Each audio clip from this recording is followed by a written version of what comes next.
रोजाना ईपीएस 95 के पेंशनरों में से 200 लोग रोजाना मरते हैं। ये सरकार को बताया हमने, लेकिन आप मुझे बताओ, मांगने वाला दे नहीं सकता, मांगने वाला सिर्फ मांग सकता है।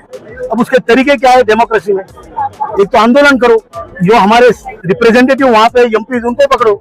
हम सरकार को पहली बात तो हाथ जोड़ के गुहार लगाते हैं कि 2 अप्रैल तक काम करो।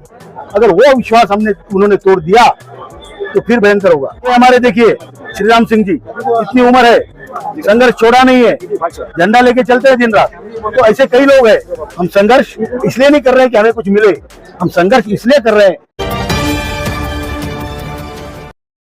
व्यवस्था है जिसमें ब्यूरोक्रेसी, एग्जीक्यूटिव, न्याय व्यवस्था और मीडिया, ये सब मिला के सरकार बनती है।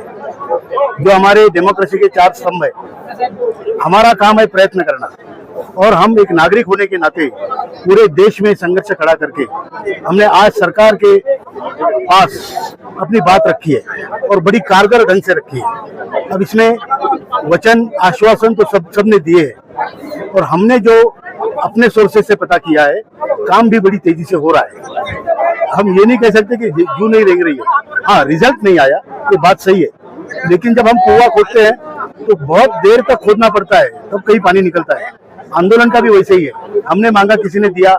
इतना इजी अगर होता तो देश आज बहुत खुशहाल होता। लेकिन मोदी जी तो लगातार ये कहते हुए नजर आते हैं सदन के अंदर कि हमने जो पेंशनें बढ़ाई हैं आप लोगों की, और आप लोग धरने पे धरना करे जा रहे हैं यहाँ पर। मोदी जी ने पेंशन बढ़ाई 2014 में, उन्होंने मिनिमम पेंशन की थी 1000।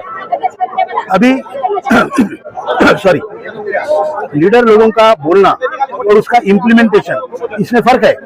जीपीएफओ ने जो इम्प्लीमेंटेशन किया आदरणीय प्रधानमंत्री जी की घोषणा का, वो ये किया था कि 1000 रुपए मिनिमम। अभी आज 36,60,000 लोगों को 1000 से कम पेंशन है। ये हमने उजागर किया, उनके पास गए, उनको बोला कि ये अन्याय है,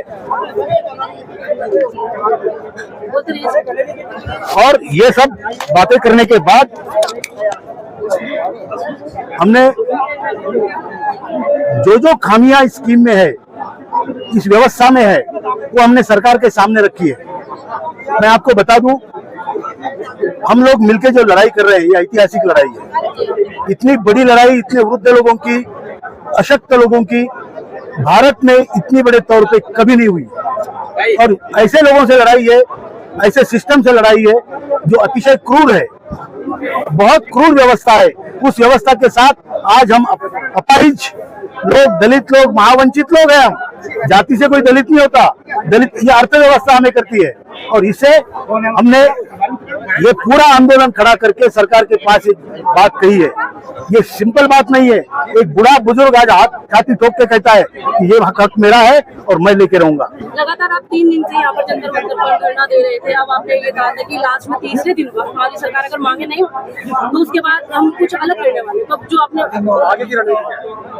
आगे की रणनीति ये है कि सरकार को हमने 2 अप्रैल जब तक सेशन चलेगा तब तक का समय दिया है, और 2 अप्रैल तक अगर हमारा काम नहीं होता है तो फिर हम रास्ता रोकेंगे, जेल भरो आंदोलन करेंगे, रेल रोको आंदोलन करेंगे। ये तो आप पहले से भी लगातार हर बार कहते आ रहे हैं, और हमेशा आप कहते हैं कि सरकार से आश्वासन मिला, आश्वासन लेकर ही खाली जा रहे हैं। तो क्या करे, कॉलर पकड़े सरकार की, इन बूढ़ों को मार दे। अगर मैं आज कहूँ आत्महत्या कर दो तो 1000 लोग करेंगे, बराबर है?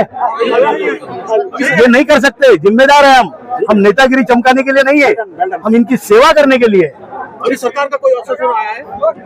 5 तारीख को श्रम मंत्री ने हमें बुलाया, इस 5 तारीख को, और श्रम मंत्री ने बुला के ये कहा है कि आपका काम आखिरी छोर में है, मैं आपका प्रस्ताव कैबिनेट में रख रहा हूं। That is the last step. अगर उनमें, अब उन्होंने कितना सच कितना झूठ ऐसा तो हम नहीं कह सकते।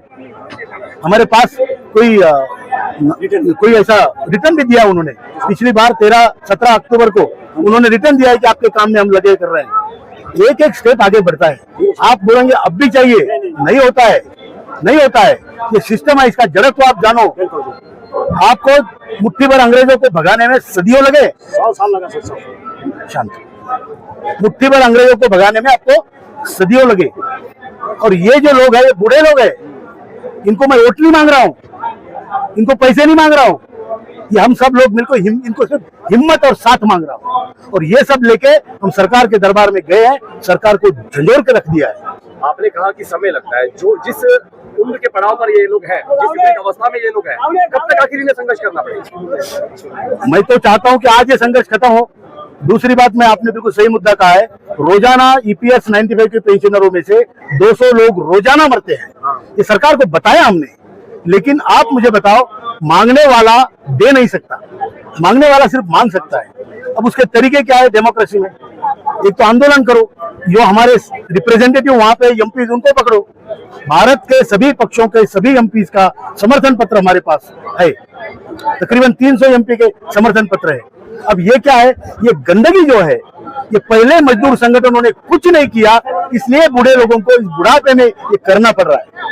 आप देखो, इंटक है, बीएमएस है, बड़े बड़े संगठन है, एचएमएस है, उन्होंने क्यों मुद्दे नहीं उठाए? पहले कम्युनिस्ट है, किसी ने नहीं उठाए, इसलिए हमने सामाजिक संगठन बनाकर ये मुद्दा उठाया है।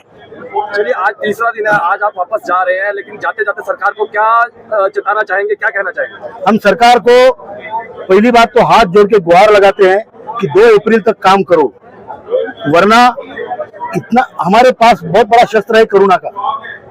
करुणा बहुत बड़ा शस्त्र होता है, और वो शस्त्र ऐसा है कि अगर हम आत्महत्या कर ले तो फिर सरकार क्या करेगी? उनकी साख बिगड़ेगी।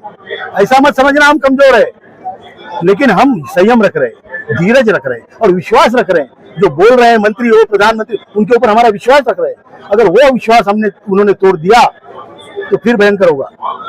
जो कुछ वृद्ध व्यक्ति है, जो आपके साथ है, जो आपके समर्थन में है और अभी तक इस जंग में डटे हुए हैं, जबकि स्वास्थ्य उनका साथ नहीं देता, ऐसे लोगों को क्या कहना चाहिए? ऐसे लोगों को मैं ये कहना चाहूंगा कि संघर्षी जीवन है, जो खुद का स्वभाव होता है। ये जो लोग आए सब संघर्ष के साथी है, और ये करना चाहते हैं कुछ समाज के लिए। अपने लिए तो करेंगे, लेकिन समाज के लिए भी होगा। और इसलिए इनको कहना चाहता हूँ, हिम्मत मत हारना और संघर्ष मत छोड़ना। संघर्ष से छोड़ने वाला आदमी बीमार पड़ता है। ये हमारे देखिए श्री राम सिंह जी, इतनी उम्र है, संघर्ष छोड़ा नहीं है, झंडा लेके चलते हैं दिन रात। तो ऐसे कई लोग हैं जिनको संघर्ष की वजह से वो तंदुरुस्त भी है। जिस दिन संघर्ष छोड़ेंगे पता चलेगा इधर दुख रहा है, उधर दुख रहा है। तो इसलिए संघर्ष करना हमारा कर्तव्य है, और वो अच्छे काम के लिए कर रहे हैं। हम संघर्ष इसलिए नहीं कर रहे हैं कि हमें कुछ मिले, हम संघर्ष इसलिए कर रहे हैं कि समाज में सुधार हो, व्यवस्था में सुधार हो, और यही हमारा कर्तव्य है। मैं गीता का एक श्लोक इसमें कोट करना चाहूंगा, स्वधर्मे निधनम श्रेय परधर्म भयावह।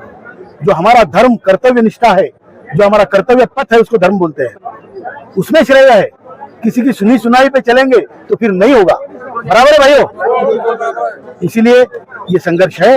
आप लोगों ने हमें इतना यहाँ पर बुला के हमारी जो इंटरव्यू लिया है, जो हमारी बात सुनी है, मैं आपसे दरख्वास्त करता हूँ कि वो बात सरकार के कानों तक पहुँचाइए। धन्यवाद।